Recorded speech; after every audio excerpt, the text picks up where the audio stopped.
from wherever you are connected to this call. So this is going to be an interesting experience for me to speak in the last 8 months. I think that when I spoke about Israel, I mainly spoke about what's going on right now in Israel and about, you know, the judicial legislation.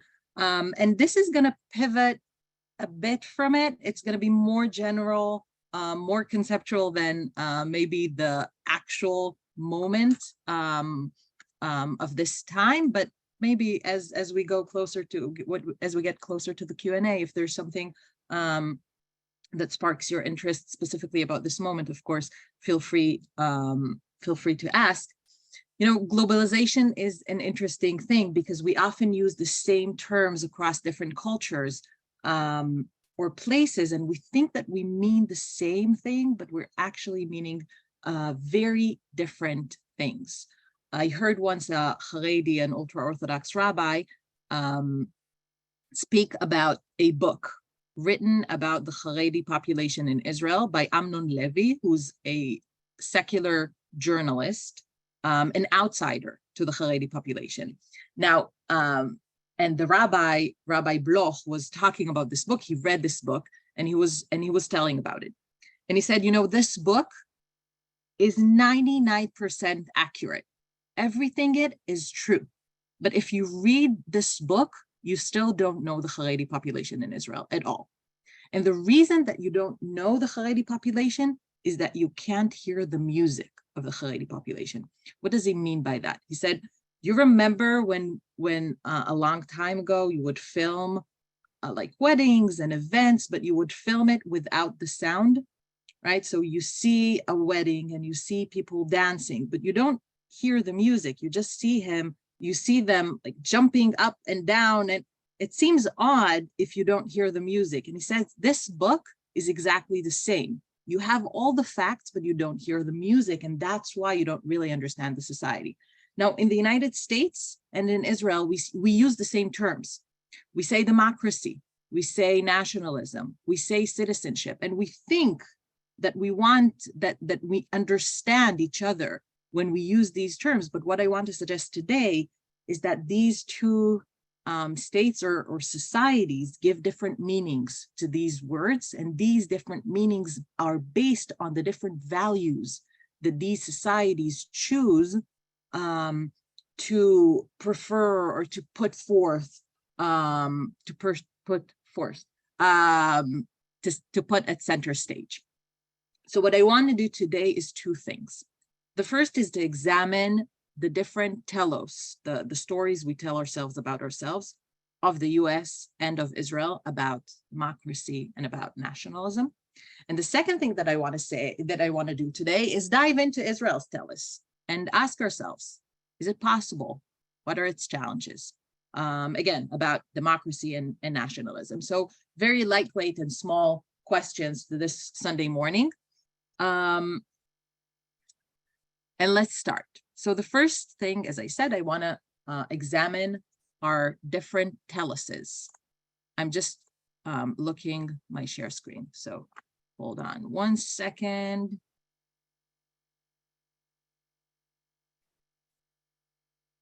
Okay, here it is. So the first thing I want to read is pretty well known. It's the US Declaration of Independence, or parts of the US Declaration of Independence. We hold these truths to be self-evident. All men are created equal, and they are endowed by their creator with certain unalienable rights, that among these are life, liberty, and the pursuit of happiness. And to secure these rights, governments are instituted among men, deriving their just powers from the consent of the government, that whenever any form of government becomes destructive to these ends, it is the right of the people to alter or to abolish it and to institute new government. So the right of equality is so important and so central that if any government of the US tries to destroy them, these rights, then the people is entitled to take this government down, basically. Now, the other text that I want to share here is a text by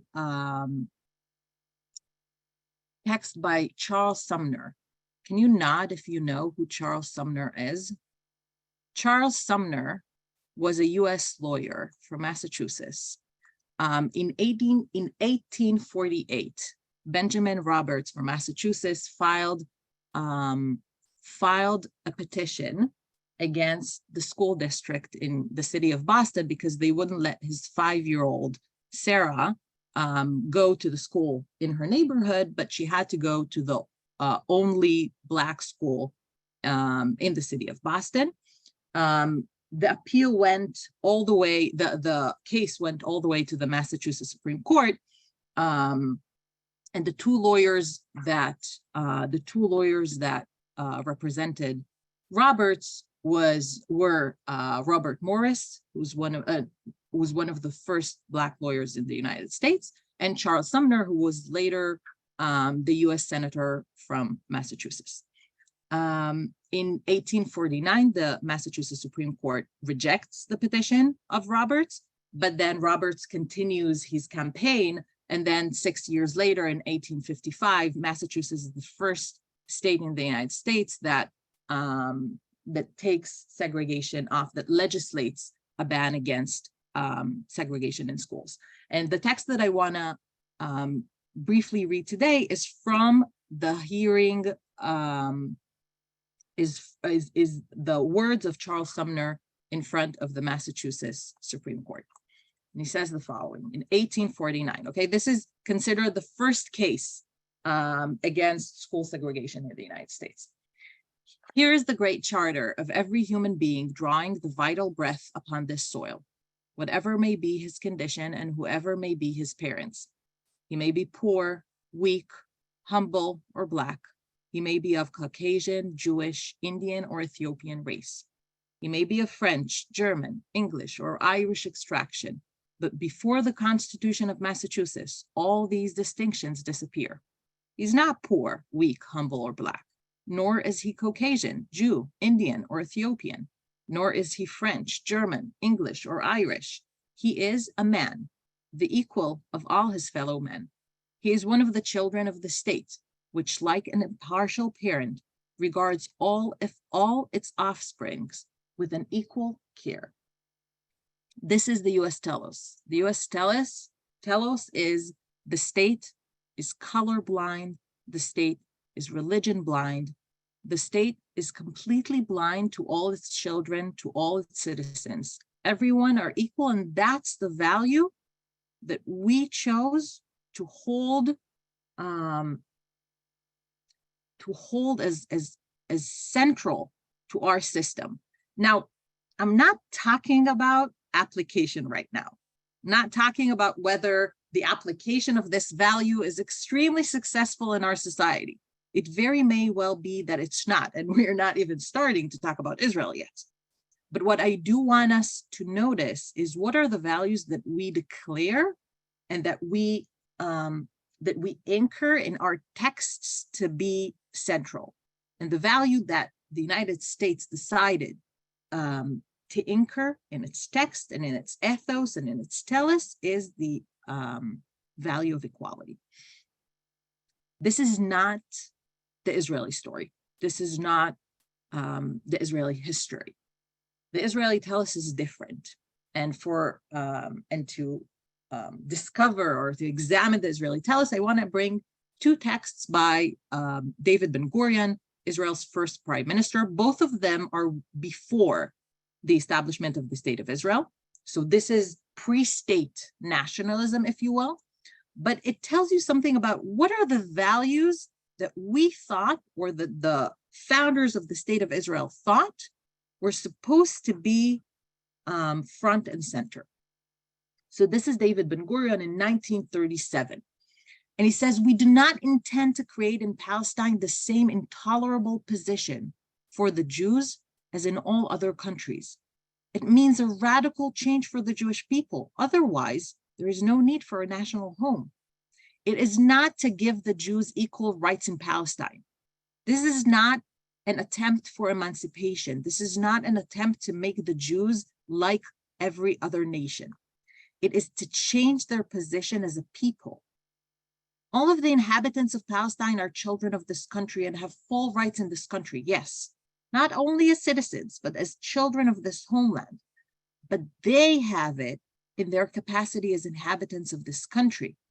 We have it as Jews, as children of the Jewish people, whether we are here already or whether we are not here yet, right? So this is the Zionist ethos of if you're a Jew outside of Israel, you're probably a potential ole, right? A potential immigrant to Israel, or, well, the other option is a potential victim, but we're not going to talk about that right now. If Palestine is our country, says Ben Gurion, it is not to the exclusion of other inhabitants. It is also their country, the country of those who are born here and have no other homeland. And we can come in without any limit except the limit not to displace the existing inhabitants. It means a complete solution of the Jewish problem. It means making the Jewish people masters of their own destiny as any other free, independent people. So there's the first conflict you already see here, because there are two notions or two sentiments in this text. The first sentiment is very, very clear. This is not just any other country. This is a country for the Jewish people. In this country, the Jewish people has to be a majority. The Jewish people has to feel at home because we have to solve the Jewish problem. It's not just having the Jews being equal. It's not, the state is not blind.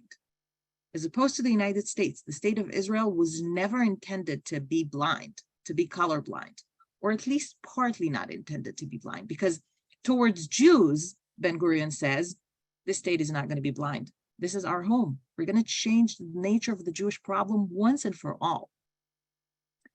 But he does acknowledge something else. He does acknowledge the fact that, well, there are actually other people in here, and these other people are not Jews. And we want it to be democracy, and we want them to feel at home. So I'm going to go to the next text right now. The next text is from November 29th. Okay, so this is Kaftet B'November. This is the celebration of the UN voting for Israel to be an independent state. So after the United Nations decree of November 29, Ben Gurion says, now, when we are going to establish a state, so we already know we have a Jewish state, we must remember that it will not be a Jewish state. Wait, what? What did you just say? It's not going to be a Jewish state. It will be a state of all its citizens. It will be a Jewish state regarding aliyah and settlement only. All citizens will be equal in it. There cannot be a constitution that will disqualify an Arab from being president. Each citizen will be able to be elected to become president, and if a majority is found for an Arab president, there will be no discrimination in a Jewish state.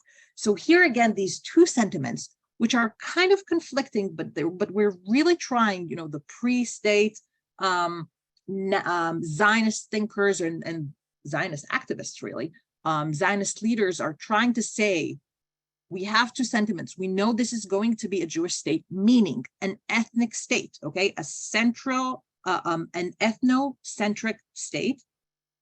But we also want it to be a democracy, and we also want equality. So we want what you have in the United States and in other democracies in Europe. We want equal political rights to all citizens, but we also want some kind of a preference to the Jews. And the preference would be in aliyah, in immigration to Israel. And the preference would be in Jewish settlement, not in the way that we speak about Jewish settlements today, not Jewish settlements in in Judea and Samaria or the West Bank, but in that there would be cities or small cities that are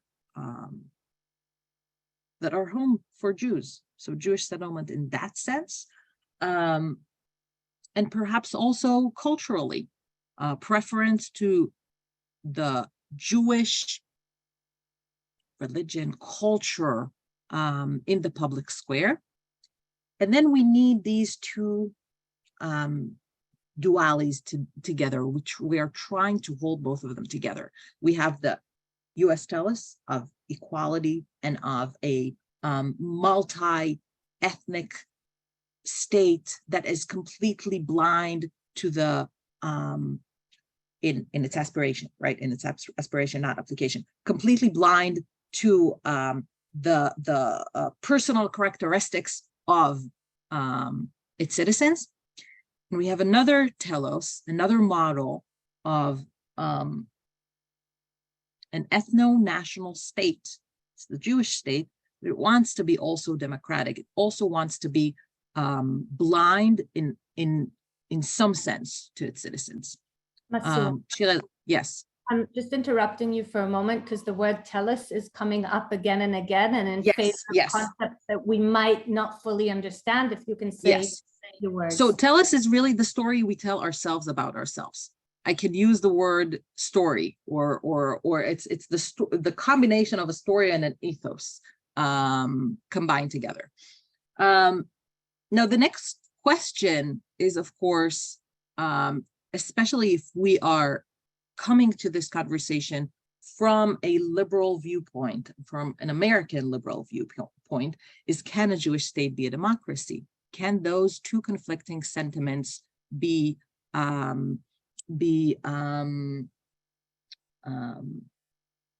combined or be, I'm just losing the word in my mind right now, but you know the word that I'm thinking about. Can they live together? And what I want to do now is to show you some of the legal attempts that were made in order to make these two sentiments live together. So the first is in the Israeli basic laws. Okay, pretty sure you know by now that Israel doesn't have a formal constitution. It has a lived constitution, if you will, basic laws that are now the subject of a massive social, legal, political conflict in Israel. And one of those laws is actually the first law that we are going to approach and to talk about today, which is Basic Law, Human Dignity and Liberty. It was enacted in 1992. From this law, the Supreme Court, the High Court of Justice, took upon itself the authority of judicial review of other laws of the state, which is again part of the problem that brought us to where we are today in Israel. But in 1992, or maybe before that, a slight introduction. Every constitution in the world has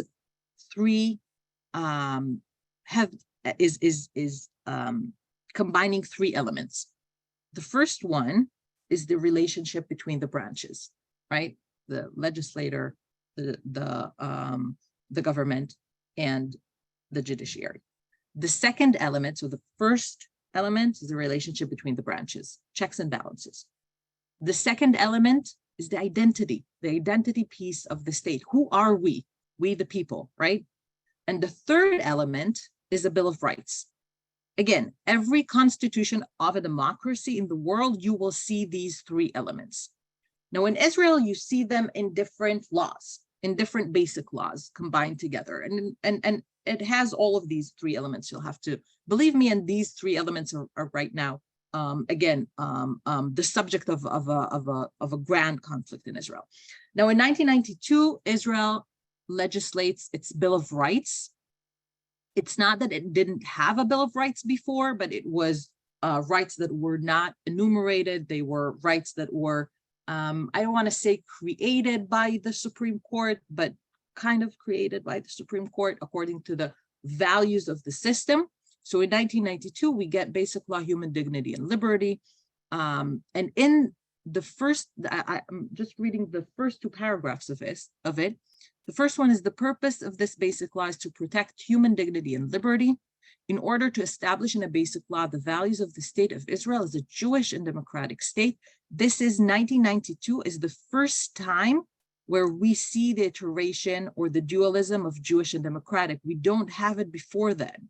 Okay, so we have in the Declaration of Independence that Israel is supposed to be, is obviously that Israel is a Jewish state, and we have specific rights in the Declaration of Independence, but this phrase of Jewish and democratic that we hear so many times, this is the first time that it was introduced into the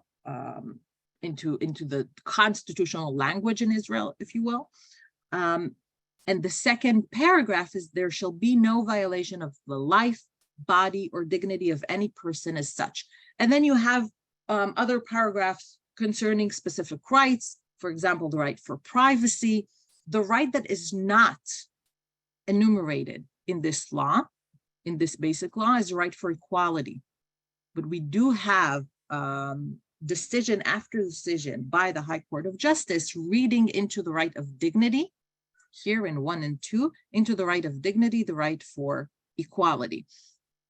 And even more critics of the legal system, of the judicial system, already completely accept the fact that the right for equality is part of basic law, human dignity and liberty. So what we see here in this basic law, which is part of the Bill of Rights, of the Israeli Bill of Rights, we see two things. We see the actual rights, okay? We have a Bill of Rights. This is the reflection of the state being completely blind to, in the sense of political rights, in the sense of natural rights, in the sense of human rights. But even in this Bill of Rights, we also have a declaration, a statement that says that Israel is a Jewish state, that Israel tries to be a Jewish and democratic state.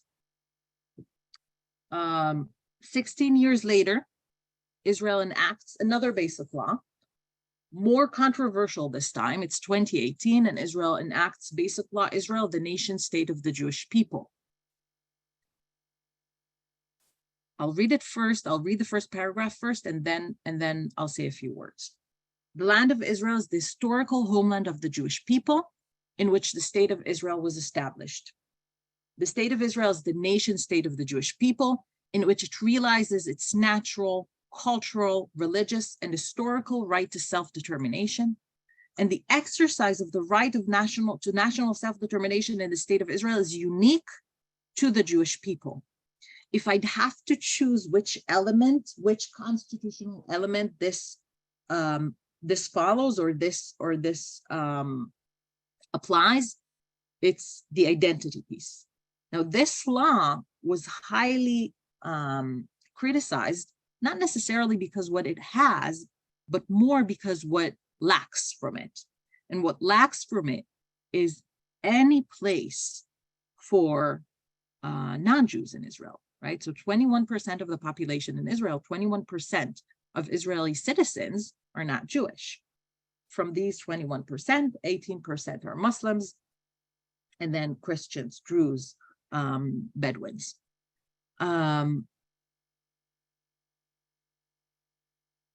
In this law, you see that the land of Israel is the historical homeland of the Jewish people.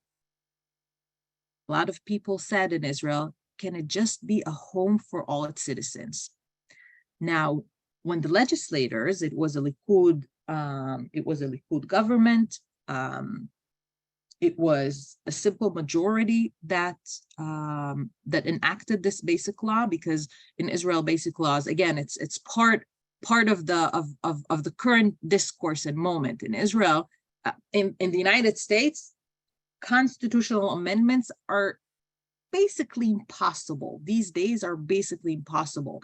And in general, constitutions are very strict, are very rigid. You're not supposed to change the Constitution very easily. You're supposed to have a broader consent to constitutional amendments and not just change them by any political majority. In Israel, that's not the case. You cannot only change basic laws, most of the basic laws, the vast majority of the basic laws, in a simple majority. You don't even need for it to be 61 out of 120. If you have 5 members of the Knesset in the Knesset, in a specific day, you can legislate basic law, whatever you want, 3 against 2. Okay, so one of the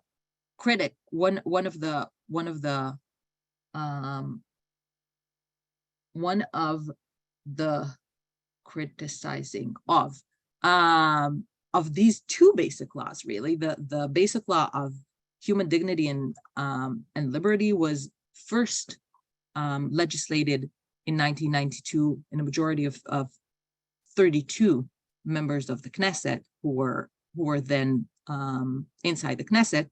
2 years later, it was reaffirmed by a vast majority of 84 members of the Knesset.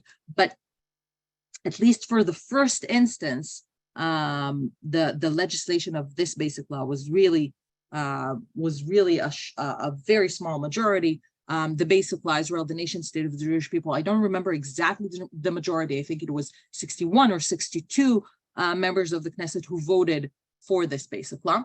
Now, this basic law,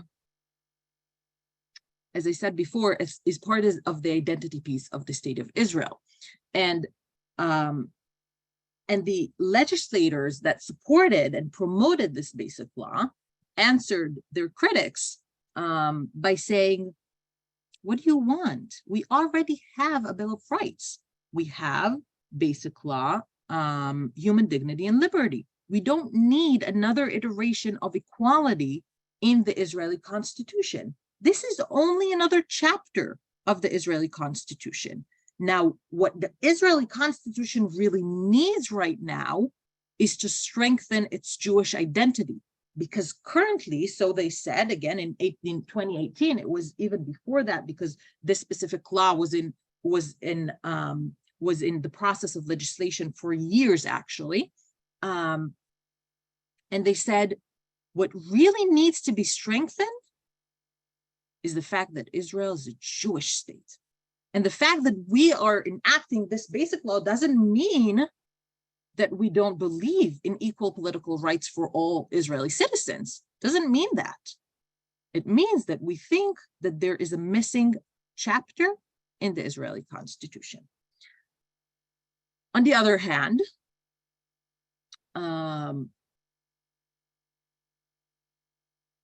so supposedly in culture, we're attuned to Jews, okay? In culture, declaration, we are attuned to Jews, but in rights, we are colorblind, we're nation blind, we're ethnic blind, we're religiously blind. So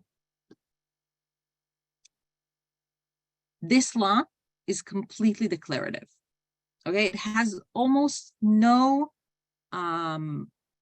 actual legal application. It really is completely declarative. But what turns out to be is that declarative and symbolism is actually really, really important. So one of my colleagues from the Hebrew University, Netta Barak Koret, and you may be heard of her because she now promotes the establishment of a constitutional assembly in Israel. She conducted a research with a few other professors about the nation-state law. She gave a copy of the bill to two groups of people, to a Jewish group and to a non-Jewish group. And she asked them the same question.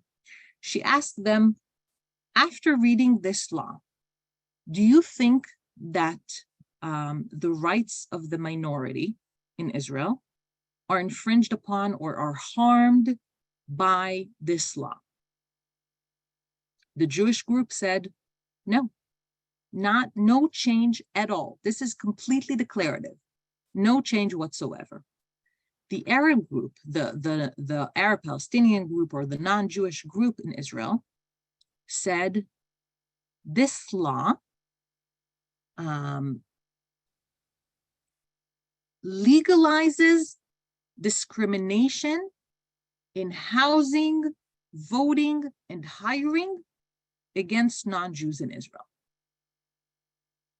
There's now a legal right to discriminate non-Jews in housing, voting, and hiring. Now, as I said before, this law is declarative. Maybe you can interpret one of the sections about Jewish settlement to be discriminatory in housing. So let's put this aside.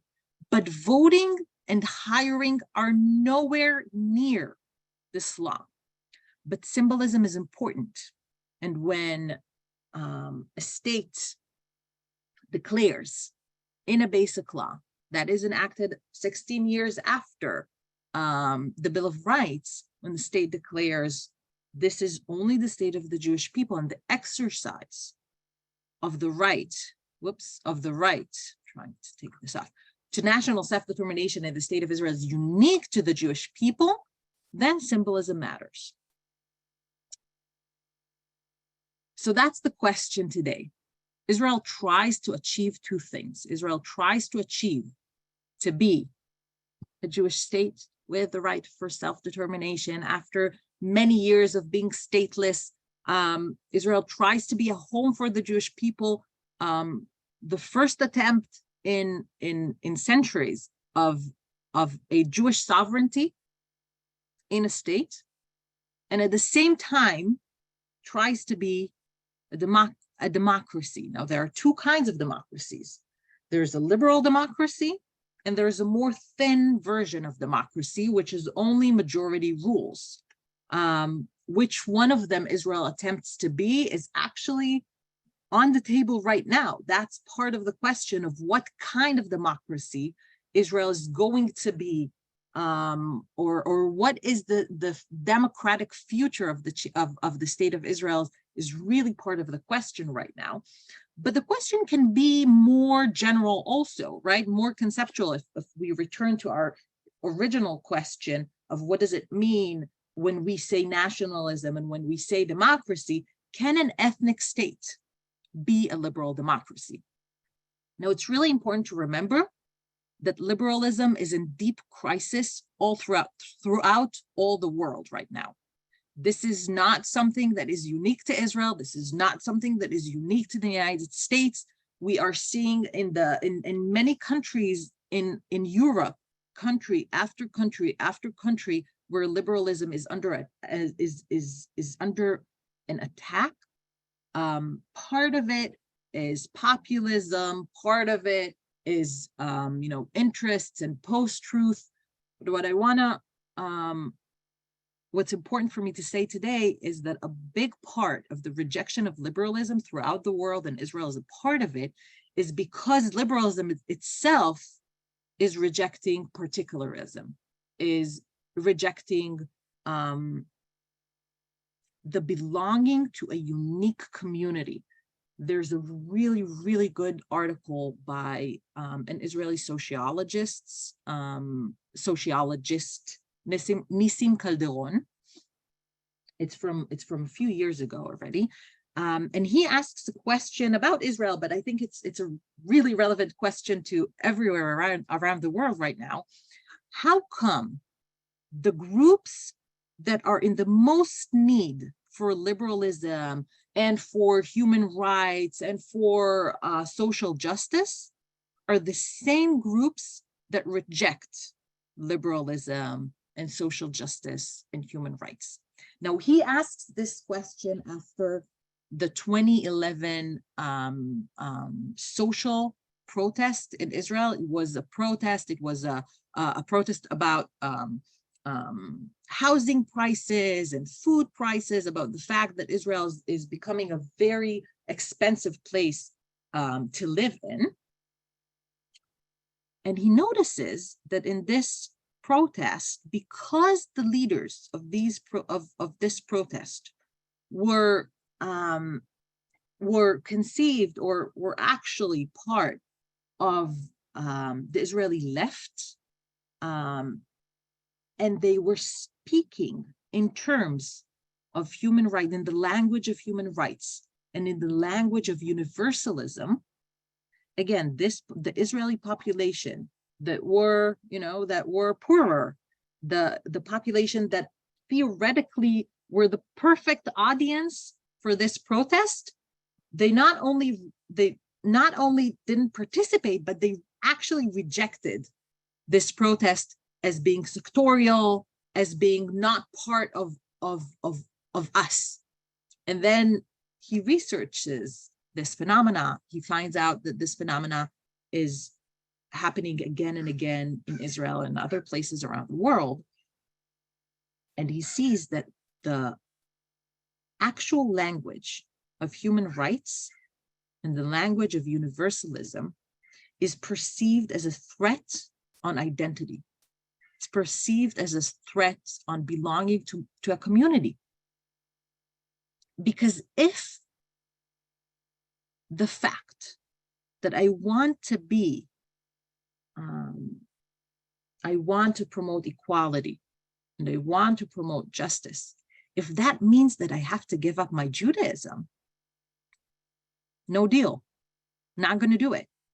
If that means that I have to give up my particular belonging or my community or my perception that I can actually prefer the people who are part of my own community over other people, I'm not going to take this. I'm going to reject liberalism. If it forces me to choose, I'm going to choose against liberalism. And this is, of course, something that happens not only in Israel, but in other places as well. I want to bring here a really short text by Charles Taylor, who's a Canadian philosopher, political philosopher. And he's talking about Quebec. Those who take the view that individual rights must always come first, and along with non-discrimination provisions must take precedence over collective goals, are often speaking from a liberal perspective that has become more and more widespread in the Anglo-American world. This is the United States, right? The story that we told ourselves about ourselves. But the society with collective goals like Quebec's violates this model. It is axiomatic for Quebec governments that the survival and flourishing of French culture in Quebec is a good. Political society is not neutral between those who value remaining true to the culture of our ancestors and those who might want to cut loose in the name of some individual goal of self-development. Meaning, more and more countries today, or more and more societies, I should say, today, say the same thing that Israel said before 1948. They say being particular or being having a specific culture is a public good, is a part of our is a main value in our society. Now, of course, part of the question is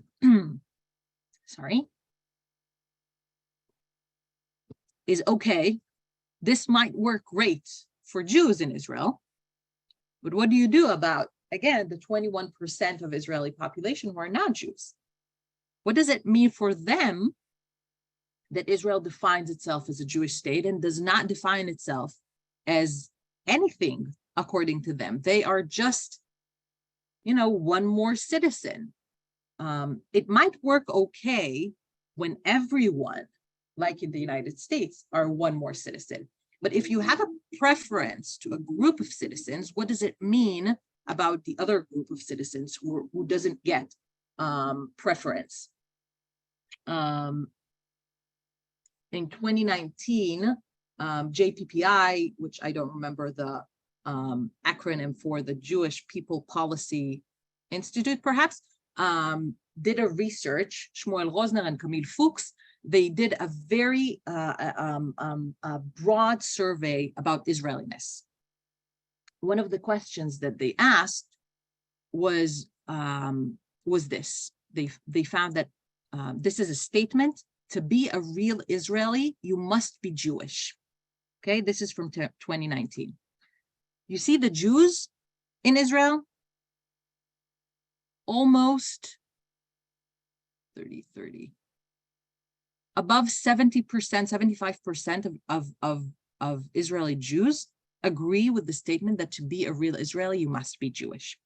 Of course, 91% of non-Jewish population disagree with this statement. But what this tells us, that even if we already ascertain that Jewish and democratic is not easy, because to be both Jewish and democratic, there's a conflict here.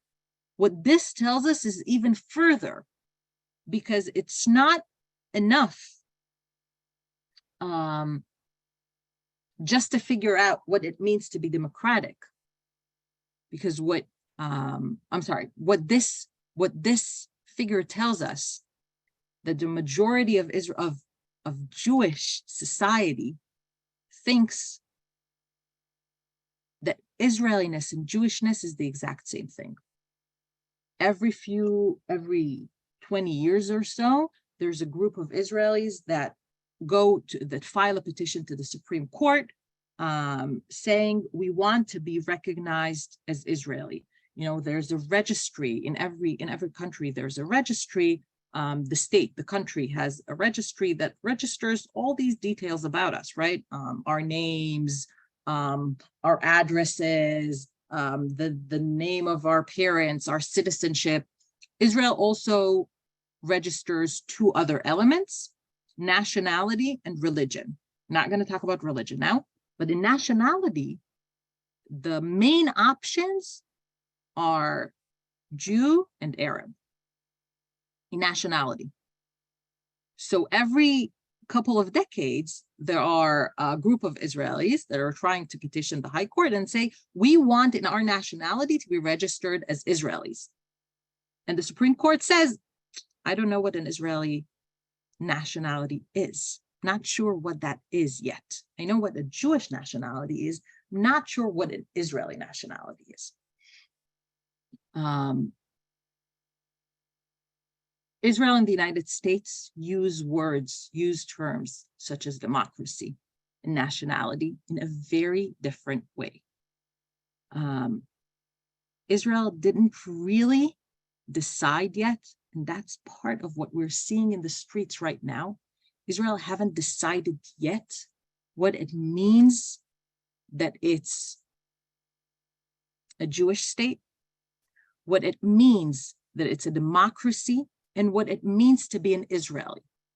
These are three things that are part of the core definitions of democracy and nationality and citizenship in Israel.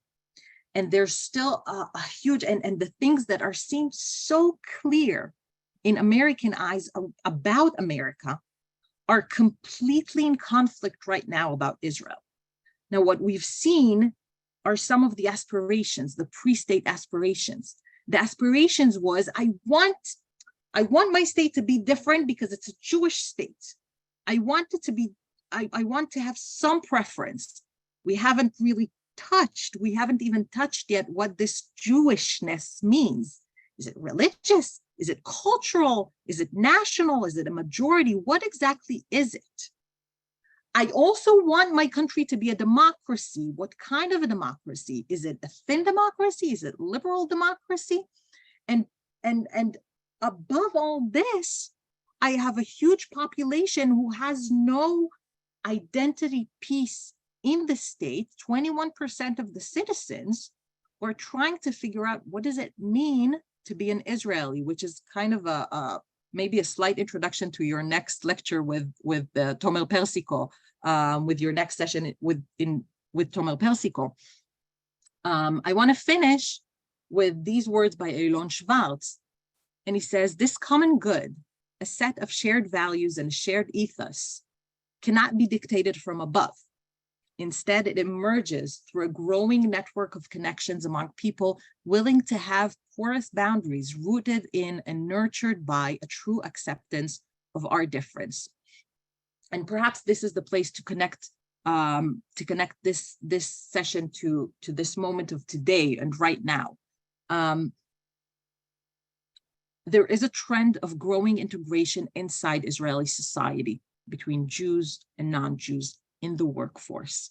The last government, before this current government, was the first government where an Arab party was part of the coalition, part of the government. In a sense, the results of the last election and the government that we are seeing now is a backlash against these trends of a growing Israeliness. What we're seeing today is exactly the beginning of the first question that I asked. What does it mean in Israel? What does nationalism mean? What does democracy mean? Can Israel be a Jewish state that still is a liberal democracy? I'm going to finish now and give some room for Q&As. Thank you, Masua. I'm going to jump right into the questions because there are a lot, and go back first to, you mentioned a constitution, but Israel doesn't have a constitution. Can you say the difference between basic laws and constitution, and maybe also touch on why we don't have a constitution? Tiny question. Yes. Okay. So there was supposed to be a constitution. The first Knesset, the first voted Knesset was actually, and it's not something that a lot of people know, the first Knesset was supposed to be a assembly, okay, a constitutional assembly. And they had until 1949 to enact a constitution. They saw that they couldn't agree on exactly the things that we are talking about today and exactly the things that we are seeing in the Israeli streets today. They couldn't agree about what are going to be the relationship between majority and minority in Israel. They couldn't agree on what is going to be the relationship, the actual proper relationship between religion and state in Israel. They couldn't agree. So they said, you know what? We are already fighting for our life, literally fighting for our life, in this young state. This is maybe one of the tragedies of Israel because, the Israeli leaders said, we can't reach an agreement now and we don't know what character our country will have. So we're holding on a constitution right now. Whereas we know that a lot of, most constitutions, when they are enacted, they represent only a part of the population and they are not perfect. But at least they have something to work with. So Israel borrowed the British model of basic laws. So England also doesn't have a constitution, it has basic laws. Basic laws are laws that are normatively higher, constitutionally higher. They have a higher status than regular laws. And they're supposed to have the three elements that I was talking about: identity, Bill of Rights, and the relationship between three branches. Of course, one of the problems, and again, this is something that we're seeing today, one of the problems is that Israel doesn't have a process of enacting basic laws, doesn't have a constitutional worthy process of legislating basic laws. And that's why any basic law can be amended, any basic law can be accepted. It's not clear whether there is judicial review over basic laws or there isn't judicial review over basic laws. So everything is a mess right now, but I wouldn't say that Israel doesn't have any constitution. I would say that Israel's constitution is highly flawed. It's fragmented. It's a live constitution, but it still exists. Thank you. I will mention there are some questions about liberal and thin democracy, but those I will send definitions and articles in the follow-up email. If you can say a few words about why people view human rights as a threat to identity, because I can see also from the questions I'm receiving that for Americans, it's very hard. I got quite a few questions about that. And to me, for instance, here, that's really clear. And it might be an issue of culture. So if you can say a few words about that. You don't even have to go to Israel, right, to answer this question. I mean, the whole, even the slogan of "Make America Great Again." Why making America great again? Because what have we lost? What have we lost, and what caused us to lose it? Okay, and I'm talking about a perception right now. Okay, I'm not saying what my opinion is on it. Maybe I can say it afterwards if you want to, but I will say that if everyone are equal, then I cannot prefer my own community, my own society, my own religion over other religions. And I actually want to prefer it. you may say, maybe you can prefer it, but the state shouldn't be preferring it. But what we've seen is that in a lot of liberal countries, the state doesn't allow people or entities or cities or neighborhoods to prefer their own culture or their own religion. So if, for example, I'll give you one example from Israel, okay? The right for equality says or mandates that there can be no study in segregation, in gender segregation in academia. And then you have the Haredi population that says, but this is a threat to our lifestyle. We have to learn in gender segregation. We have to study apart because, you know, A, B, C, D, doesn't matter why.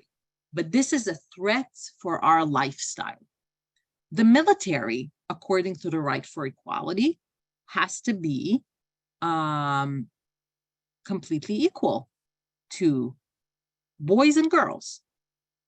But what about the religious soldiers that perceive, you know, serving with girls as a threat of their lifestyle and their way of life?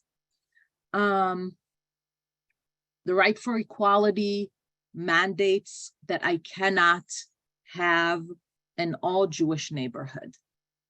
But maybe I want to have an all-Jewish neighborhood. And I know this might blow your mind off as, but you shouldn't have. This is wrong. The fact is that there are a lot of communities today that say, we want to be with the people who are close to us. We want to be with the people who are like us. We want to have our lifestyle. We want a religious city.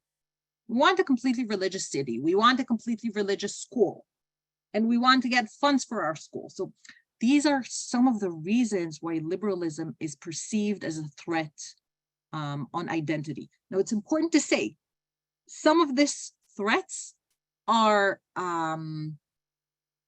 not real but perceived. You know, they are the result of a wave of brainwash is a hard word, so I'm not going to use it. But a wave of convincing people that their identity is threatened. But some of it is true, okay? When I cannot express my, you know, my culture or my religion or my nationalism because it offends other people in the right for equality, then it's a real issue. I hope I made myself clear. I think you did. Another question, and it's coming up here in quite a few ways, is I'll phrase it like this: how do you see the impact of these differences in the way we understand the terms in the relationship between Jews in the diaspora and in Israel? How is it impacting this relationship, especially now, I'd say, because there's quite an impact?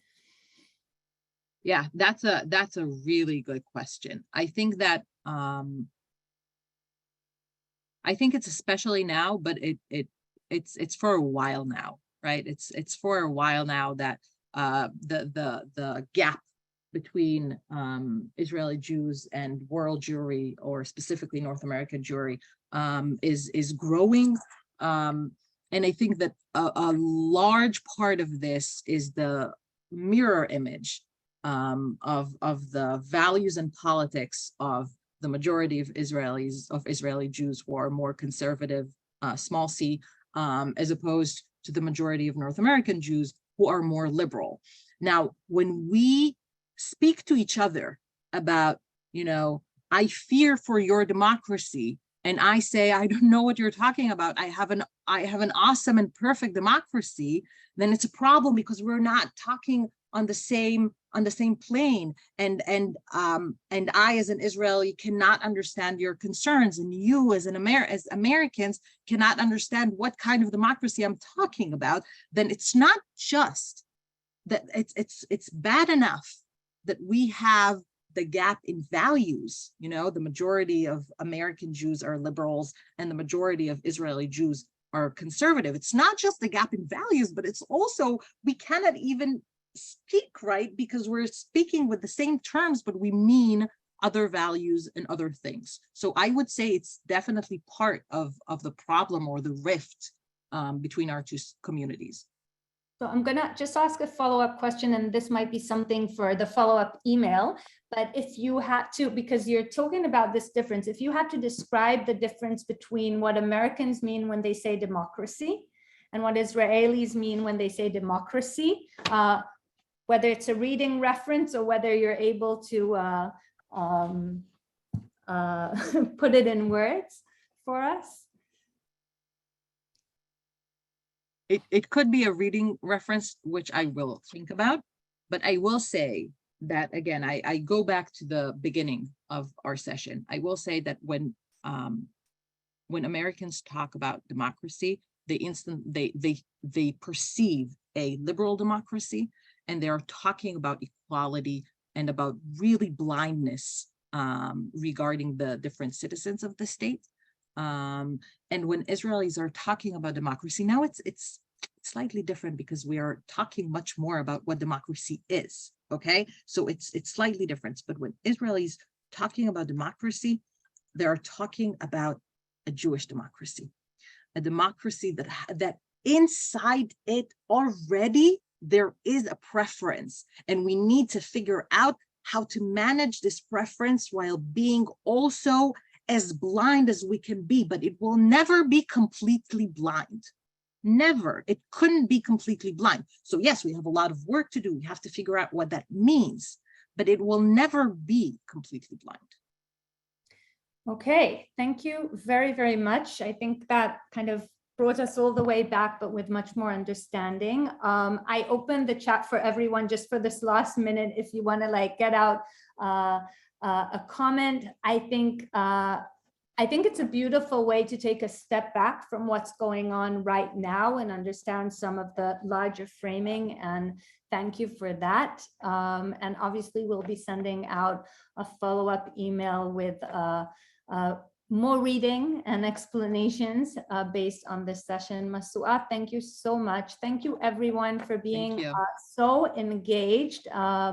And I hope we answered all your questions. If there's anything crucial that's missing, please let us know. But also we do have a month that is diving into all these issues, and you're more than welcome to join us on Thursday with part 2 of the presentation with Dr. Tomer Persiko, which will dive even further more into these issues. So thank you everyone. Thank you Masua for being with us. Have a lovely day, afternoon, or evening wherever you are. Toda rabba.